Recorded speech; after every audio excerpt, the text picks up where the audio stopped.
Hello guys, આજે આપણે બનાવશું કોલ્ડ કોકો. તેના માટે આપણે અડધો લીટર દૂધ લઈ લીધું છે. જોતા મુજબ ખાંડ લઈ લીધી છે 5 થી 6 ચમચી.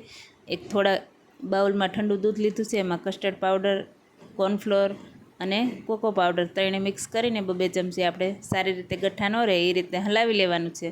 પછી આપણે એવું લાગે તો છાળીને નાખવાનું અને દૂધમાં નાખીને ઘટ થાય ત્યાં સુધી ઉકાળવાનું છે 10 થી 15 મિનિટ. અને આપણે ધીમા ગેસે હલાવતા રહીશું.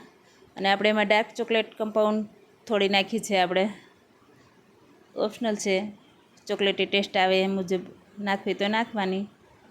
આ રીતના આપણે ઘટ થઈ ગયો છે એકદમ. પછી આપણે ગેસ ઉપરથી નીચે ઉતારીને આપણે એકદમ ઠંડો કરવા ફ્રીજમાં રાખીશું. એકદમ ઠંડો થઈ જાય એટલે ઘાટો સર્વ કરવો હોય તો તમે ઘાટો કરી સર્વ કરી શકો છો. અમે દૂધ થોડું નાખ્યું છે, બરફ નાખ્યું છે અને કોલ્ડ કોકો નાખ્યું છે. ઠંડો ઠંડો ચીલ્ડ એવો કોલ્ડ કોકો રેડી છે. Thank you.